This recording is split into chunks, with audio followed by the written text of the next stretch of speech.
Kabanata 61.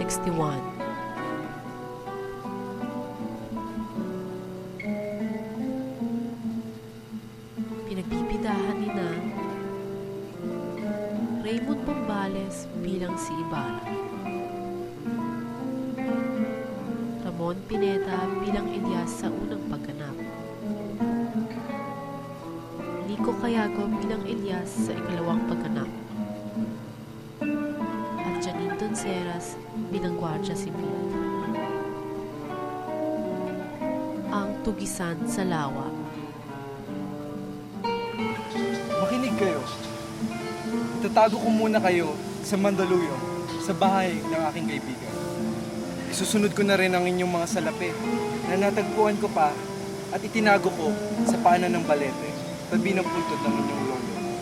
Lisanin niyo na ang bayang ito. Mag-ibang bayan? Upang mabuhay ng payapa sa mga nalalabi niyo pang araw. Marami naman kayong kaibigan sa Espanya. Tiyak at madaling makahingi ng tawad. Mas mabuting mamuhay sa ibang bayan kaysa sa lupang tinutunan. Elias, ang pamilya ko ang dahilan ng iyong kasawian. Hindi sapat ang pasasalamat kung gusto mo'y sumama ka sa akin mga ibang bayan at mamuhay tayo bilang magkapatid. Imposible. Maaring hindi ako lumigaya sa aking bayan, ngunit maaari akong mag-is at mamatay para sa aking bayan. Kung gayon, bakit ninyo ipinapayo na ako'y umalis? Sapagkat hindi kayo ipinanganak para magtiis. Maaring balang araw ay sumpain ninyo ang inyong bayan dahil sa inyong kasawian. Hinahatulan ninyo ako? Pati din yung kabutihan agad ng aking bayan ang aking inuna sa aking pagbalik. Huwag kayong magdamdam. Sana nga ay matularan kayo ng lahat. Ngunit dinaraya kayo ng inyong puso. Mahal ninyo ang inyong bayan dahil sa inyong pag-ibig, kayamanan, kabataan at magandang kapalaran.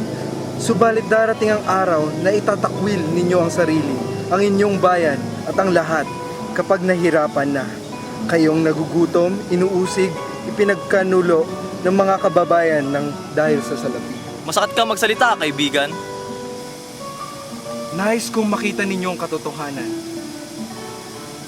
Natatandaan ba ninyo noong kausapin ko kayo sa bangkaring ito? Mag-iisang buwan na ang nakaraan. Maligaya kayo noon. Hindi kayo naantig sa mga daing ng mga api. Hindi kayo nakinig sapagkat karaing iyon ng kakiriminal. Sa kabila ng mga katuwiran ko, pakiusap, ay pumanig kayo sa mga nangaapi sa kanila. Namatay na ang mga matatandang komander at ngayon, makalipas ang isang buwan, ay nag-iba na ang inyong isip. Tama ka, Elias.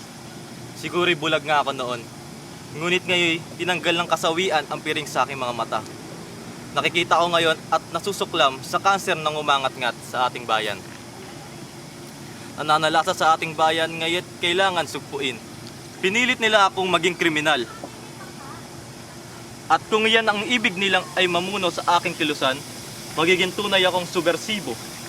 Mananawagan ako sa mga api, sa lahat na nagsugo sa iyo sa akin. Hindi ako magiging kriminal.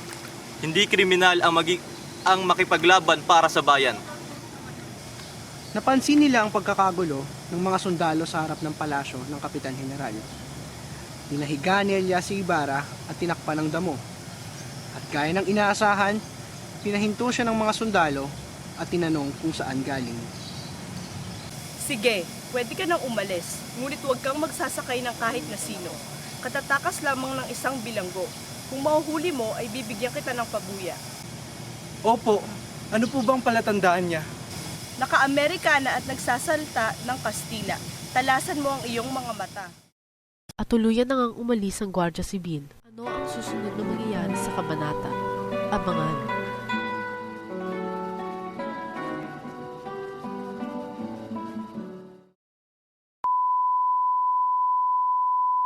Hanggang saan naabot ang 20 pesos mo? Morning, sir. Pabiling mirror?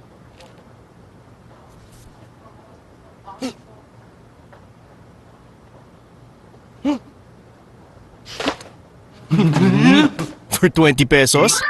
Mag-new Selecto Cornetto White Chocolate ka na. Sarap ng creamy white chocolate. Nasa ice cream na. May white chocolate pa. New Cornetto White Chocolate. Sarap ng 20.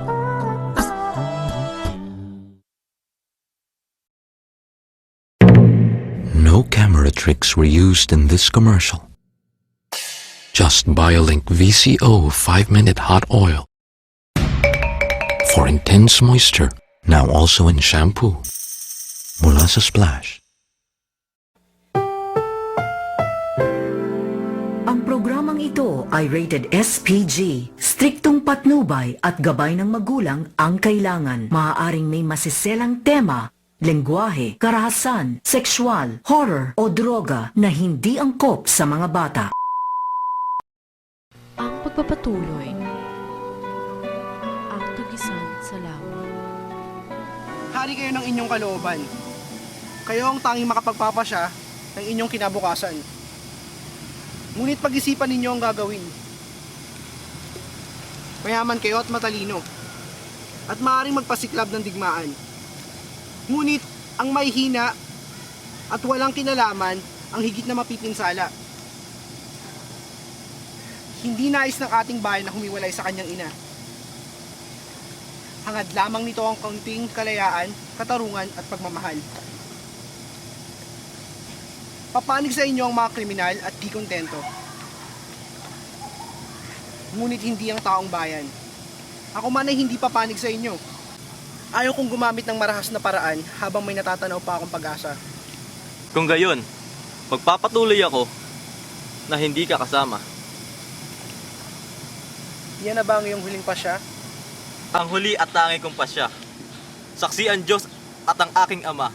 Ang tanging hangad ko ay kabutihan, ngunit inagaw nila ang aking katahimikan at kaligayahan. Ako'y nagtiis dahil sa relihiyon at pagmamahal sa bayan. Ngunit ano ay ginanti nila sa akin? Isang krimen? Kung hindi ko ipaghihiganti, dapat nang matapos ang karuwagan na ito. Kahinaan, pagbubuntong hininga at pagluha. Mananawagan ako sa mga huwang at ipagmamalas ang kanilang kaapihan. Naantok na marahil ang mga gwardya sibil sa mga lugar na kanilang dinaraanan, kaya hindi na sila inabala pa ni naghinala man lang. Mula sa malayo ay nabaanagan nila ang mga lansya ng patrolya na paunti-unting papalapit. Umaharang sila sa pampang. Nahuli sila at pinahihinto ng mga nakasakay sa patrolya. Hoy! Magsitigil kayo! Marunong ka bang mamangka? Oo, bakit? Wala na tayong pag-asang makaligtas pa. Tatalon ako at ililigaw sila. Magpapahabol ako sa kanila. Iligtas ninyo ang inyong sarili. Ikaw? Iligtas na ako ng Diyos sa lalong malaking panganib. Walang pagkabahalang tumayo si Elias at tumalon ito sa lawa.